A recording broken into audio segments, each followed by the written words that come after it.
Many criticized the president's speech during the 2011 State of the Nation address as he allegedly failed to stress on some salient points that were expected to shore up the country's economy and growth. Some of which many say involve insufficient infrastructure development as it contributes to poor aggressiveness to compete with countries and to the rising prices of commodities. Aquino mentioned in his 2011 SONA speech that the Department of Public Works and Highways will shed the image of corruption by holding those who practice culture of entitlement accountable. DPWH Secretary Rogelio Singson says, ever since a new administration has been in position, DPWH has been more strict with their projects, from bidding to implementation to completion. Last year, 2011, we changed a lot of the rules. We revamped a lot of the procedures. We had to put in a lot of discipline in the way projects were being prepared, implemented. So sabi namin, we will not spend anything unless you give me a detailed program of work. Aquino also stated that they would blacklist contractors involved in any anomaly. Just a few weeks ago, reports said 661 manholes in Metro Manila have been covered with asphalts. A report that the DPWH admitted was a result of contractors who rushed road repairs for the Asian Development Bank Summit.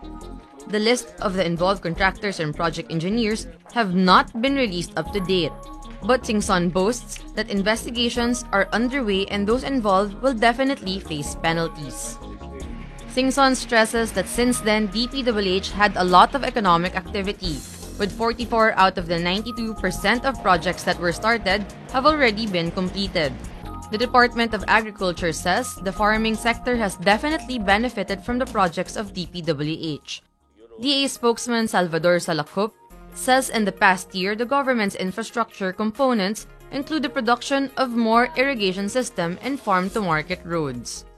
Definitely, as I said, we strategically confer with the DPWH on the location, on who should really be benefiting from this, the selected sites, to ensure that the farming sector, the farmers, get good quality information, good quality seeds and technology.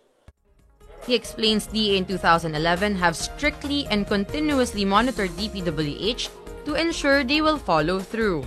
He says DA is pleased with the results as the farmers now have better access to good quality seeds and that they could now readily access demand centers or markets. Industrial analyst and Halcro East Asia Director Michael Yaxley says the last time the Philippines was industrially competitive was in the 1950s. Since then, the provision of infrastructure has slowed down relative to other countries in the region, and currently there's a big deficit of infrastructure to support the economy. Yaxley believes the DPWH does not have a problem with the budget, but the issue falls on how the agency utilizes its money as corruption may still be prevalent. Although he admits infrastructure in the Philippines has a lot of potential, as Aquino has been highlighting the public-private partnership that encourages many to invest on infrastructure projects. Yaxley notes the Philippines better improve its infrastructure or it will be a problem in the future, as it may further miss the demands of the country's growing population. Paula Palma, Solar News.